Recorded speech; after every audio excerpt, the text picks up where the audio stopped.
ओम श्री गुरुभ्यो नमः। हरिः ओम। सुमुखश्च एकदन्तश्च कपिलो गजकर्णकः लंबोदरश्च विकटो विघ्नराजो विनायकः धूमकेतुर्गणाध्यक्षः फालचन्द्रो गजाननः वक्रतुण्डः शूर्पकर्णो हेरम्बः स्कन्दपूर्वजः शुक्लाम्बरधरं विष्णुं शशिवर्णं चतुर्भुजं प्रसन्नवदनं ध्यायेत् सर्वविघ्नोपशान्तये यस्य वरदवक्त्राद्याः पारिषद्याः परस्ततं विघ्नं निघ्नन्ति सततं विश्वक्सेनं तमाश्रये। गुरुर्ब्रह्मा गुरुर्विष्णुः गुरुर्देवो महेश्वरः गुरुर्साक्षात् परब्रह्म तस्मै श्रीगुरवे नमः। सच्चिदानन्दरूपाय कृष्णाय अक्लिष्टकारिणे नमो वेदान्तवेद्याय गुरवे बुद्धिसाक्षिणे कृष्णद्वैपायनं व्यासं सर्वभूतहिते रतं वेदाब्जभास्करं वन्दे समाधिनिलयं मुनिं जन्माद्यस्य यतः अन्वयात् इतरतश्च अर्थेषु अभिघ्नः स्वराट् तेने ब्रह्महृदायः आदिकवये मुह्यन्ति यत् सूरयः तेजोवारिमृदां यथा विनिमयो यत्र त्रिसर्गो मृषा धाम्ना स्वेन सदा निरस्तकुहकं सत्यं परं धीमहि धर्मः प्रोचितकैतवोऽत्र परमो निर्मत्सराणां सतां वेद्यं वास्तवम् अत्र वस्तु शिवदं तापत्रयोन्मूलनम् श्रीमद्भागवते महामुनिकृते किं वा परैः ईश्वरः सद्यः हृदि अवरुध्यतेः अत्र कृतिभिः शुश्रूषिभिः तत्क्षणात् निगमकल्पतरोर्गलितं फलं सुखमुखात् अमृतद्रवसंयुतं पिबत भागवतं रसमालयं मुहुरहो रसिकाः भुवि भावुकाः यं प्रव्रजन्तम् अनुपेतम् अपेतकृत्यं द्वैपायनो विरह कातर आजुहाव पुत्रेति तन्मयतया तरवः अभिनेदुः तं सर्वभूतहृदयं मुनिमानतोऽस्मि यः स्वानुभावम् अखिलश्रुतिसारम् एकम् अध्यात्मदीपम् अतितितीर्षतां तमोन्धम संसारिणां करुणयाः पुराणगुह्यं तं व्याससूनुमुपयामि गुरुं मुनीनां नारायणं नमस्कृत्य नरं चैव नरोत्तमं देवीं सरस्वतीं व्यासं ततो जयम् उदीरयेत्. Now with Bhagavan's grace, let us move on. We came up to slokam number 32, Adhyayam 7, in Skandham number 4, Indra Uvacha, Indra Stuti. We listen to, now we'll go to the next one, Patnya Uchuhu, the wives, Patnis of all the Prohidargal, the priests who were conducting the yagam. Now they all spoke. See, amazing when you look at the prayer that they give, how each one is from that particular aspect of spiritual development. When the wife or the mother prays to Bhagavan, what will she pray? Right? She doesn't pray for moksham or anything like that. She prays for the welfare of everybody. This is the beauty. And the same way, this Patnihi, Uchuhu, Patnihi, they're the wives of Prohidargal, and they pray to Swami. And what did they say? Say, oh Bhagavan, who is the embodiment of Yagam? This is very important. The whole Yagam itself, the yag, as we're going to see in Purushottam in a bed, the Yagyam itself is a form of Bhagavan. We should not forget it. But see, they're catching it because they're generally the speaker. They are very determined, very clear, very seldom they vacillate, okay, and generally have a much clearer understanding and practice of what dharma is. Adi Shankaracharya said I think in one of the Upanyasangal, when they quoted Shankaracharya describing about the Aruna Prasnam, what we call a Surya Namaskaram, not the Yoga Surya Namaskaram, please don't go there, but it is real Surya Namaskaram. Adi Shankara's Bhashyangal have been taken, and there he says, wow, how do you know if you're ever in doubt what dharma is?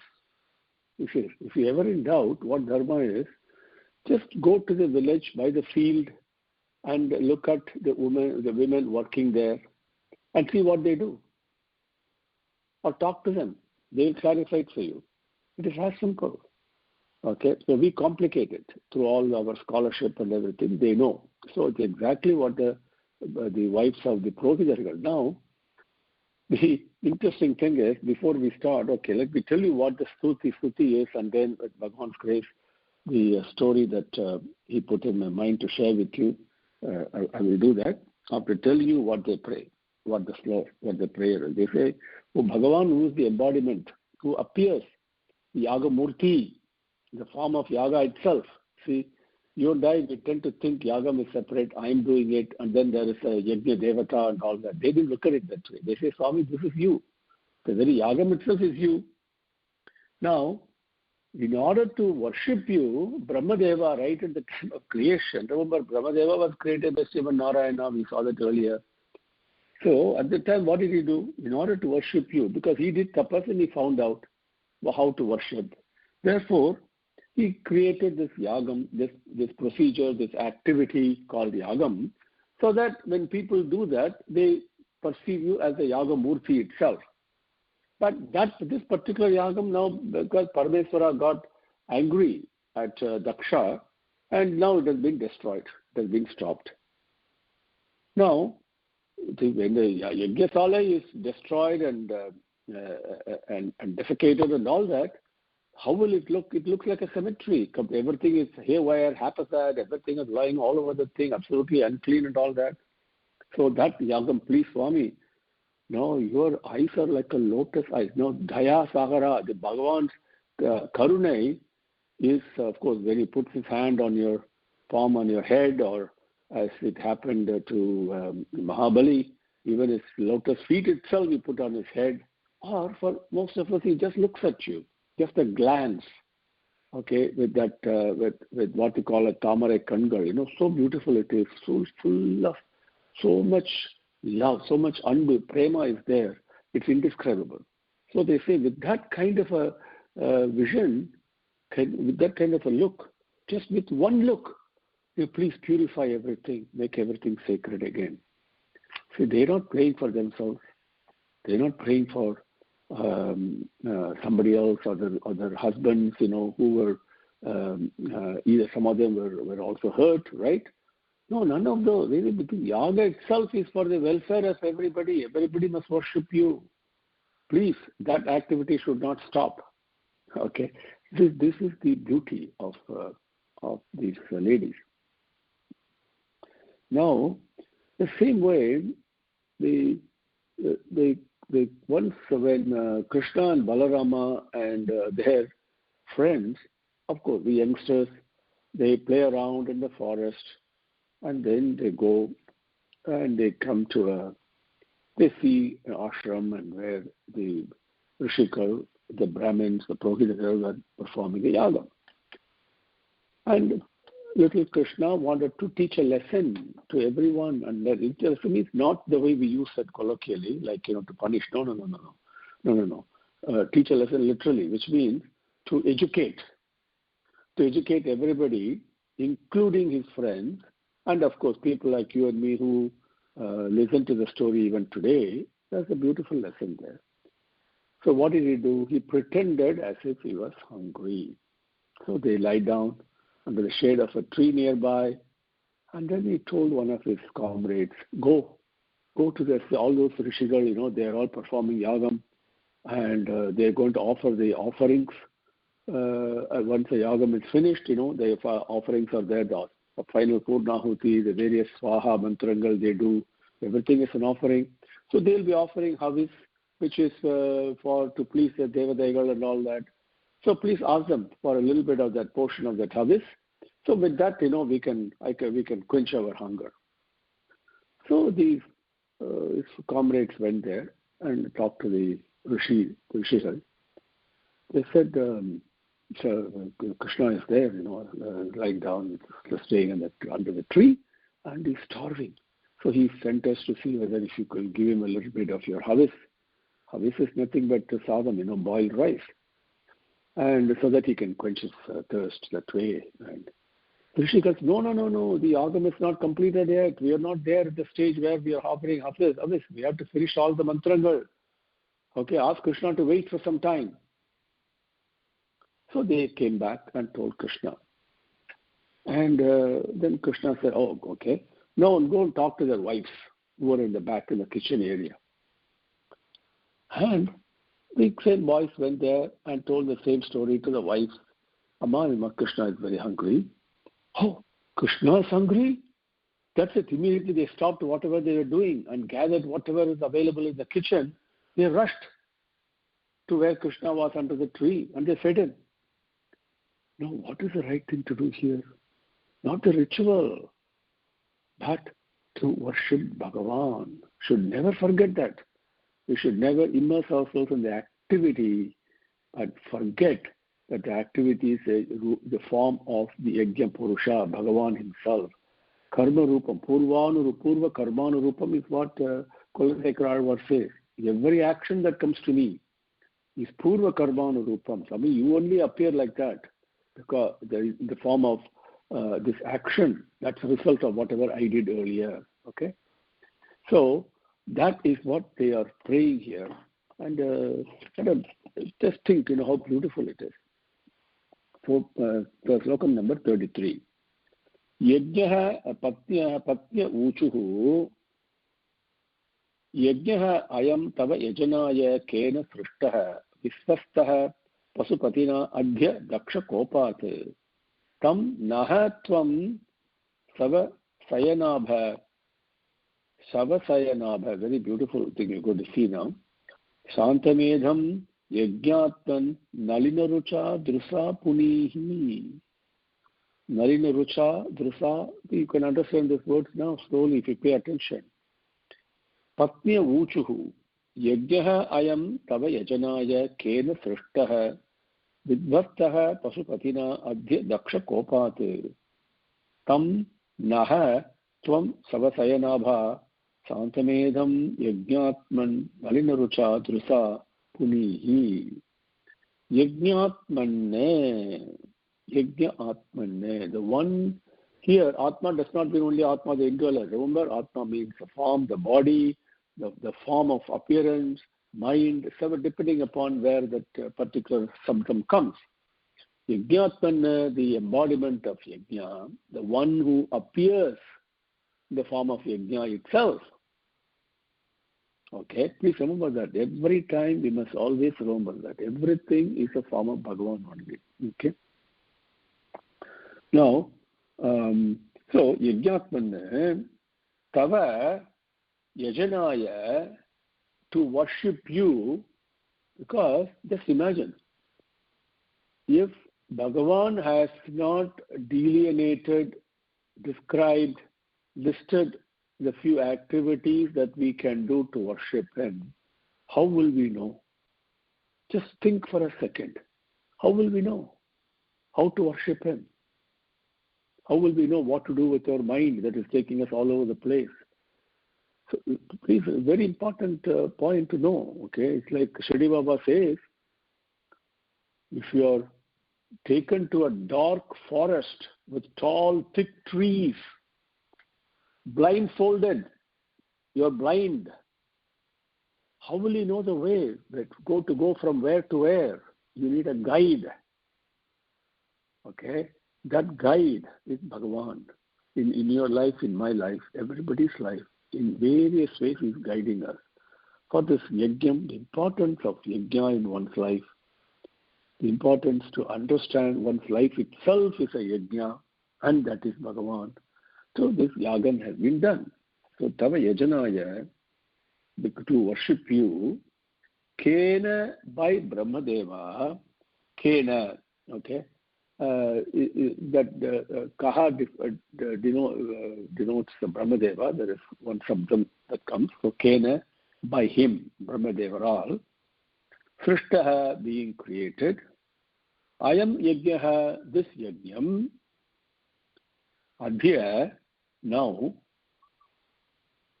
Pasupatina Dakshakobhat. Pasupatina, by Parameswara, by Pasupati, Parameswara and all. Okay? Pasupati and all in Tamil. And Dakshakobhat, the Kobam was on Daksha.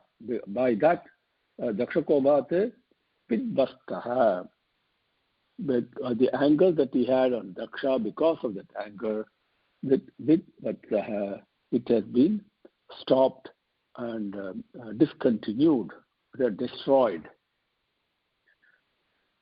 Now, Sava Sayanabha Santa Medham. Sava Sayanabha means like Savam, what is it? Savam and Shivam, Sayam. Savam means corpse, dead body. And where the Saya means to lie down. So where are the corpses are lying down? A cemetery. So like a cemetery, and Santamedam, and all things have been destroyed and thrown about and broken and all that. That is how the Sava Sayanabha Santamedam, like that, appearing like that, Naha Tam, Tam means that Yagam, which appears like Savasayanabham, okay, appears like a cemetery, and also Santamedam with all objects and everything broken and thrown out in a haphazard manner all over the place, unclean. Naha, our, tam dat yagam, kai in Tamil we say, nalina rucha. Nalina means very soft, gentle. And what is gentle? Only love, only prema. Rucha, with that parvai, with that drishti, with that look, with your look of prema, okay? Rucha, drusa, with that look. Punihi, make it sacred again. Punidam comes from the punihi. Punidam means, what it is, sacredness. So make it sacred again. In other words, allow for the yagam to proceed and completed in a sacred manner. Because yagam has been, this activity of this yajnam and yagam has been said by none other than Brahmadeva himself at the time of creation. And he did that in order so that people can worship you. Because that is what he did. He worshipped you through yajnam. So he wants everybody to do that. That is why he set it up. And that has been destroyed and stopped midway. So please allow it, make it sacred again so that it can be completed. For the welfare of the whole world they are praying. Not for their husbands, not for them, not for anybody else, for the welfare of everybody. This is how Prahlada prays to Narsimha. When you come to that, it is so amazing, his prayer, okay, Stuti. This is exactly what he asked for. Please do that for me, what they say. And so, Patni Uchuhu, Yajnaha ayam tava yajanaya kena srishtaha vidbhaktaha pasupatina adhya dakshakopat tam naha tvam savasayanabha santamedham yajnatman nalina rucha dhrusa punihi. Now we understand those Sanskrit padangal with Bhagavan's grace. Rishaya uchuhu. Now the Rishigal, Munivar, this is the Prohitas, the Pandits who were conducting the yagam.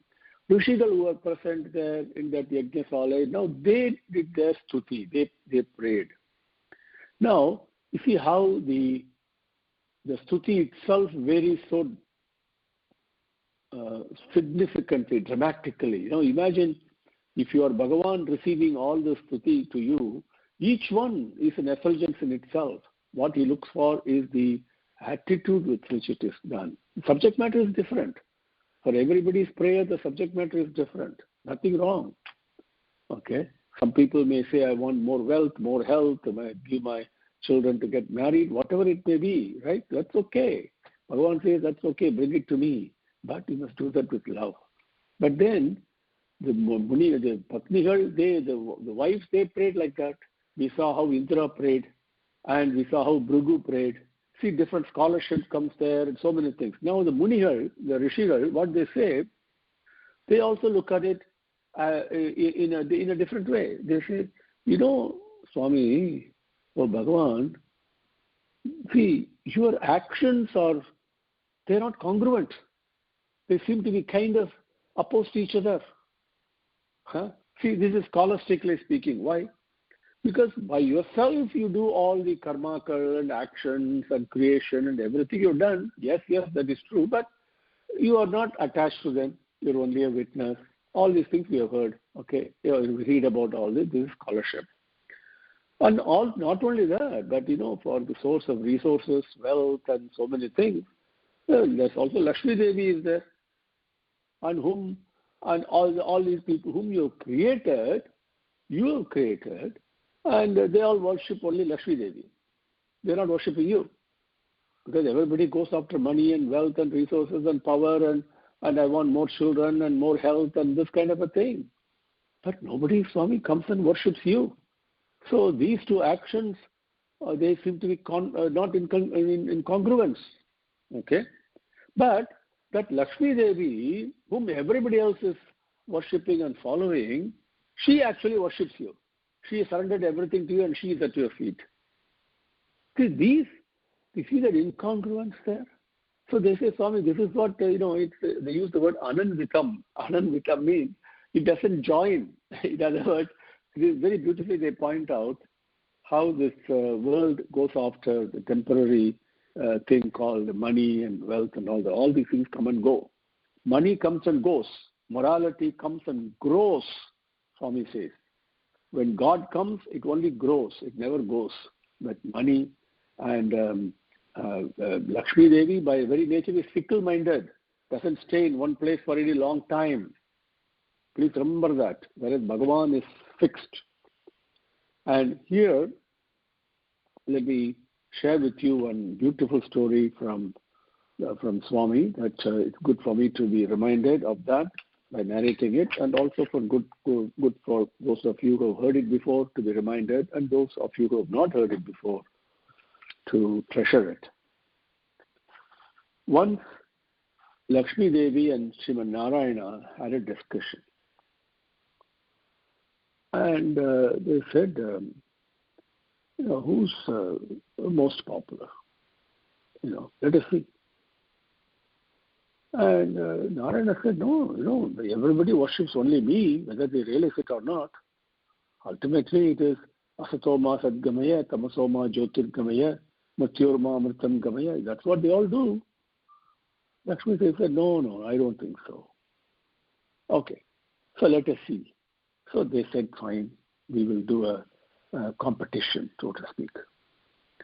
So Narayana now comes down on earth as a nice brahmachari, very attractive, full of tejas. And he goes to a village and he starts teaching people, showing them the way of tapas and yajnam and discipline, sense control, and so many things. He quotes all the scriptures and all that. My God, immediately, very soon, the whole village, people start following him. Oh, what a guru he is, my God. And everybody is enchanted, absolutely enthralled with him, and his fame and reputation goes to nearby villages and everything. This goes on for a short while. Then Lakshmi Devi comes.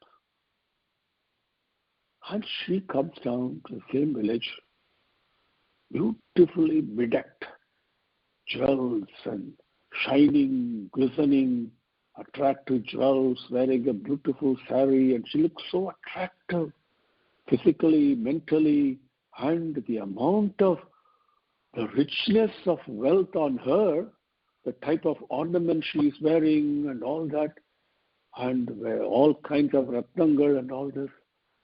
Jagat Jyoti, people were taken aback. Who is this? Who is this young girl? And so immediately they go on curiosity. Who are you? And please, you must come home and have dinner with us and all this invitation.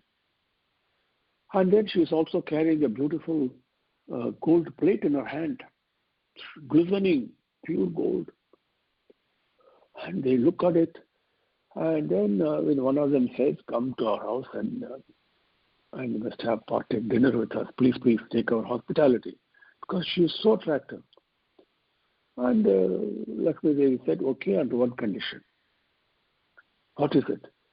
See, I have this rule. Wherever I eat, I have to leave behind the plate I'm carrying with me. Immediately she goes there in the first house, eats, and then when she tells them this is the condition in which she is eating, and after eating she leaves the plate behind and walks away. Now this news, immediately you can imagine at what speed this news is spreading. All of a sudden, there is so many invitations, one after another, for this young girl. And she carries new gold plate to every house she goes to. And she leaves it behind. Her fame and reputation, my God, spreads far and wide. Everybody, you must come and have dinner. Please eat in our house. Because they all want that gold plate. So precious it is. And the result is, the crowd that was following this bachelor who was Sriman Narayana, learning about the Atma Tattvam and the truth and all that, started thinning down. They were no longer interested in following him. They wanted to get this Lakshmi Devi in her house and get that plate. Very soon, nobody followed this young bachelor, full of Tejasic brilliance and teaching the Atma Jnanam itself. Nobody followed him. Everybody goes to this Lakshmi Devi. Then when they meet back in the Vaikundam, they had a hearty laughter. Narayana and Lakshmi Devi had a hearty laughter. Okay, they said, "You see, this is what people do. Even though I tell them what is good for them, what is permanent bliss and happiness for them, they ignore it. They go after the temporary." Lakshmi Devi says, "Swami, that is why I have surrendered to you." Okay? So, this is the essence of what is happening in your life, in our life. So, we have to be very careful. And that is what the essence of this is what the Rishis are saying. Okay, I gave you the overall meaning. Now we'll go through the Padarthangal. Rishaya Uchuhu. Ananvitam te Bhagavan Vicheshtitam yat Atmana Charasi hi karma najyase na ajyase. Vibhrutaye yat upaseduhu Isvari na manyate swayamanu vartati bhavan. Vishaya Uchuhu. Ananvitam te Bhagavan Vicheshtitam yat Atmana Charasihi karma na ajyase. Vibhrutaye yat upaseduhu Isvari na manyate swayamanu vartati bhavan. Hey Bhagavan. They address him. Te Visheshtitam Ananvitam. Hey Bhagavan, te vicheshtitam ananvitam. Vicheshtitam. Vicheshtitam means your actions, activities. Your activities, ananvitam, are amazing. They appear incongruent. And Swami, they don't make sense to me. Which means what? Beyond intelligence to understand, right? Ananvitam. It is wondrous. It also appears like it doesn't fit. It's kind of a self-contradictory. Okay, it appears like that, even though so many times we see in our life So many people suffering, good people are suffering, cruel people are enjoying life. We're not able to look at all this. The Swami is full of compassion, then how come this happened? This thinking we have in our mind, all of us I'm sure have this at some point or another in life, where it doesn't fit our rationale and our judgments and our way of understanding and our own algorithms, right? It doesn't fit that. That's what they say, ananvitam. It seems to be contradictory and it doesn't seem to be congruent at all. Te vichashtritam ananvitam bhagavan. Yat, why? Because atmana karma charasi. Atmana karma charasi. So you can also follow the Sanskritam very beautifully this way. Atmana, by yourself, karma, all activities, charasi, you make it happen. All the actions, everything comes. See, charasi means to move about. Actions come and go, right? It's not stationary. Anything, every action that you and I do. And it comes and it goes. And if I do it properly, the way it is supposed to be done, then it doesn't come back. Another action comes. Otherwise, the same thing will come back. So, yet atmana karma charasi, because by yourself, you make all the activities and actions and all that. But you're not attached to them.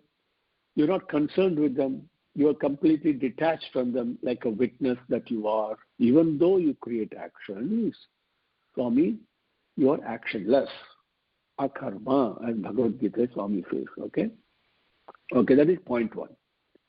Point two, see that itself, there is a self-contradiction. He creates action, but he's not attached to it. He's actionless. That is point one. Second, vibhutaye Ishwari upaseduhu. Yaha means who. In this case, it means on top of that, in addition to that. Okay. Vibhutaye Ishwari upaseduhu. Okay, the slokam said yata. Yata means in addition to that, you can say. Okay. Ishwari vibhutaye upaseduhu. Now, people is not given here, but it is understood. But people, what do? Whom you have created.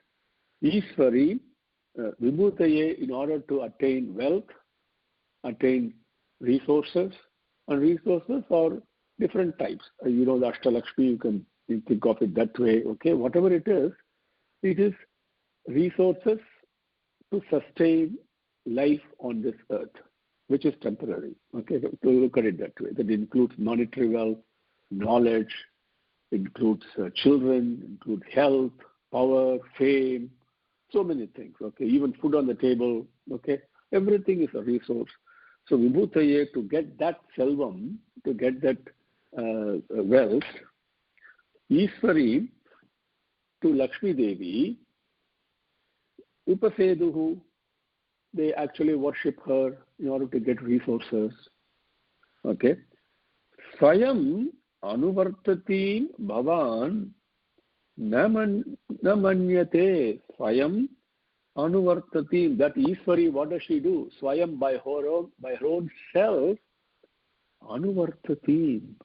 She follows you. She has surrendered you. She is not worried about anything else. She is only in your footsteps. So that is other contradiction, apparent contradiction.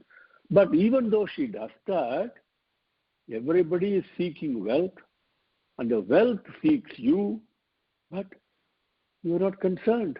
You're absolutely not bothered by it. You're not attached to it. It's very interesting to look at it this way. Everybody in creation seeks wealth or power, whatever you want to call it. But that Devi, that wealth itself, seeks only Bhagavan. But Bhagavan is not at all bothered with this. This is true sannyasam. This is why Lakshmi Devi has been blessed by Bhagavan lifting her up and giving her a place in his Vakshasthalam, on his marble, okay, in his hridayam. Because that is the amazing. Lakshmi Devi is a bhakta number one. And the surrender, the sacrifice, the surrender to Bhagavan she has done. This is very important to understand from this lesson, okay?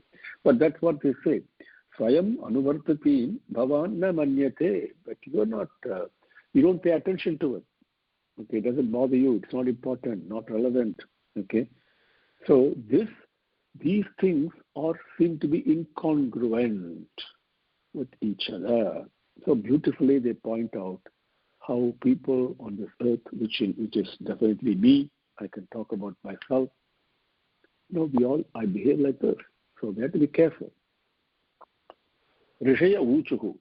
Ananvitante bhagavan vicheshtikam yat atmana charasihi karma na ajyase vibhrutaye yata upaseduhu isvarim na manyate swayam anuvartati bhavan vibhutaye, not vibhrutaye, vibhutaye yata upaseduhu isvarim na manyate swayam anuvartati bhavan. Okay. Let's see how Bhagavan is taking us. Now, 38, we have 7 more minutes. So with this grace, let us take one more. Next slokam is 35. Siddhaha uchuhu. Now, Siddharhat. The moment you say Siddha, immediately you get a picture in your mind. Spiritually progressed through meditation, through dhyanam. The consciousness level, awareness level, everything is increased. Your heart is expanded. Selfishness is very little, right? If at all, right? Maybe zero also. So those are siddha, okay? And siddha also means fulfillment. Who attained the final stage of siddhi also. In that process, there are different levels of powers. Shakti that manifests from within oneself. All the power is within me, within you, but it has to manifest. For that, the exercise has to be done, and people who do that, progressively the various power starts manifesting. That's why you see Hanuman, for example, in Ashtasiddhi we say, right? Whether he can make his body very big or make it very tiny, and you can even walk through walls and all that. There are so many things that they can do. They can fly, right? Weightlessness, or become extremely heavy. So many things they can do. So they're all different manifestations that come from within as we progress in the path towards Bhagavan. But we should not get sidetracked with that. But see, Siddhargal, and what do they say? They say, Swami, because they've tasted Bhagavan, they've embraced him, they have been immersed in the selfless love. So peaceful, so santam it is. It is amazing. They have no desire for anything else because there's no desire.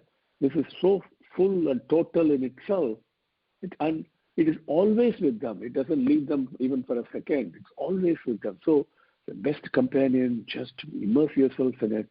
This envelope of santam and peace and prema that they have experienced and that they're living in, actually, from that perspective, they're saying, so Bhagavan, this life we have been completely roasted. Okay? This is you put things on a vat and then make whatever we do, in our cooking, and that roasting thing, frying is probably the better word. The frying, through being fried in this life, through the various pains and sufferings and all that, and obviously, how you'll feel like. And also becoming extremely thirsty not just for water, but thirsty for permanence. Because after some time, this temporariness of repeated ups and downs and jumping up and falling down, and whether it is happiness or pain or whatever it is, that one becomes tired of it, exhausted. This is what Meera says. Not Meera, this is what Radha says before she finally merges with Krishna. That's a beautiful prayer. Now, when you and I will feel the same way sooner or later, and so becomes intolerable. This is not, I want out of it. So that thirst for permanent, thirst for peace, thirst for bliss, that is the thirst that they're talking about here. We've been fried repeatedly in the cycle of birth and death, become extremely thirsty for me, for Santam, for peace and all that. This is what our mind is. Now this mind is like an elephant. Now, what did this elephant do, this mind? Your stories, Bhagavata Katha, your Katha, which is nothing but the Amrita river that is constantly flowing. Amrita Nadi, they say Amrita river it is, Amrita Nadi it is. And this elephant, the mind, so distraught and suffering, seeking succor, comes there and listens and hears, imbibes this water which is your Amrita Katha, flowing all over. Once it does that, immediately all its sufferings, everything is gone. Then they say, those who merge like this in Brahman itself, in Amritam itself, they will not return. They will not come out of it. It is permanent. How beautifully they say. So you heard how the Suti was for the Patnikal, and you heard what the Rishigal said. Now the Siddhargal, they also pray. And what a beautiful prayer it is, right? From their perspective, right? From their experience. So Siddhaha Uchuhu Ayam Tvat Katamrishta Piyusha Nadhyam Mano Varanaha Klesa Davagni Dagdaha Trishartaha Avagadaha Na Sasmara Davam Na Vishkramati Brahma Sampannavannaha Brahma Sampannavannaha. So, yeah. Siddhaha Uchuhu. Okay. Number 35. Ayam Tvat Kathamrishta Piyusha Nadhyam Mano Varanaha Klesa Davagni Dagdaha Trishartaha Avagadaha Na Sasmara Davam Na Nishkramati Brahma Sampannavannaha Brahma Sampannavate Naha. Okay. Siddhaha Uchuvu, the Siddhas prayed Klesa Davagni Klesa Dava Agni Dagdaha Klesa Dava Agni Dagdaha. Dagdaha means to be fried. Okay? Fried in the heat. You see what the feeling is. That is Dagdaha. Agni Dagdaha, being fried in the fire. And what is the fire? Klesa Dava. All the kashtangal, the difficulties in the samsaram that we all have, the sufferings, pains, whatever it may be, right? And they're all Agnihal only, and we're being fried in them every time. Being fried in them, Trishartaha. Trishartaha means being extremely thirsty. Literal translation, but as we shared earlier, not only have being fried repeatedly, okay, in this samsaram, in the klesa dava agni dagdaha, but also trishartaha, because being tired of it, we want to escape, we want to come out of it. That thirst, that yearning is trishartaha, naha, us, for us, for us, I am mano varanaha. I am this Mano Varana. Varana means elephant. Varanamayiram, you have heard, right, in Nachar Tirumari. So Varana means elephant. That's a Sanskrit palam. And Mano, you know. So the mind, which is an elephant, we have been fried and suffering and become yearning for something. Very thirsty we are. This mind, for our mind is like this, okay?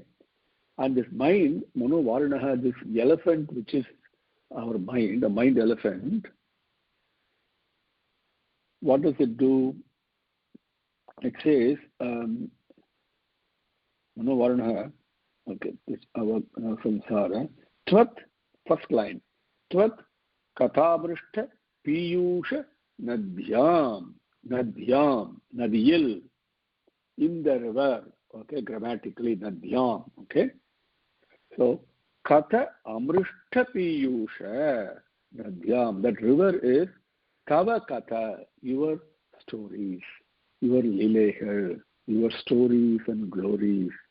And tava katha, I'm looking for, yeah, tava katha, tvat katha amrishta piyusha. Piyusha means Suddham, extremely pure.